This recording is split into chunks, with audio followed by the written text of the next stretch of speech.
BJP party గురించి మాట్లాడుకుంటే ఇక్కడ దేవాలయాల్ని కావచ్చు, మన ధర్మాన్ని కాపాడుతది బీజేపీ అని మనం అనుకుంటున్నాం. కాకపోతే ఇక్కడ చేసినటువంటి ఈ ఈ వ్యక్తి ఎవరైతే ఉన్నారో ఆయనకు మీరు ఏం చెప్పాలనుకుంటున్నారు మేడం ఈ విషయం విన్న తర్వాత? ఆయనకి నేనేం చెప్పట్లేదండి. నేనేం చెప్పను. ఎందుకనంటే అమ్మవారు చెప్తది. బికాస్ బీజేపీ అనేటటువంటి దాంట్లో ఆయన ఉన్నాడు తప్పితే ఆయనలో బీజేపీ లేదు. ఎగ్జాక్ట్లీ. బీజేపీ పార్టీలో ఆయన ఉన్నాడు, పదవి కోసం ఉన్నాడో లేకపోతే అక్కడ ఉన్నటువంటి దందాలు చేసుకోవడానికి ఉన్నాడు. బీజేపీలో ఆయన ఉన్నాడు తప్ప ఆయనలో బీజేపీ లేదు.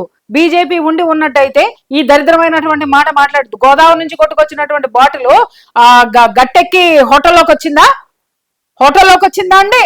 మాట్లాడడానికి కూడా ఒక అర్థం ఉండాలి. ఎవరు మాట్లాడుతున్నారు మిస్టర్? మీరు ఎవరు ఏ మాట మాట్లాడినా యావత్ ప్రపంచం చూస్తుందని అర్థం చేసుకోండి. కేవలం చిన్న చితక ఈ రోజు చెప్తున్నాను కదా, హిందువులు ఎంత చైతన్యం అయ్యారు అనంటే దేవాలయాలకు కానీ దేవతలకు సంబంధించినటువంటి విషయాల్లో కానీ ఏ విధమైనటువంటి అపవిత్రత జరిగింది అనంటే మాలాంటి వాళ్ళం కూడా గమనిస్తున్నాము, మేము కూడా చూస్తున్నాము.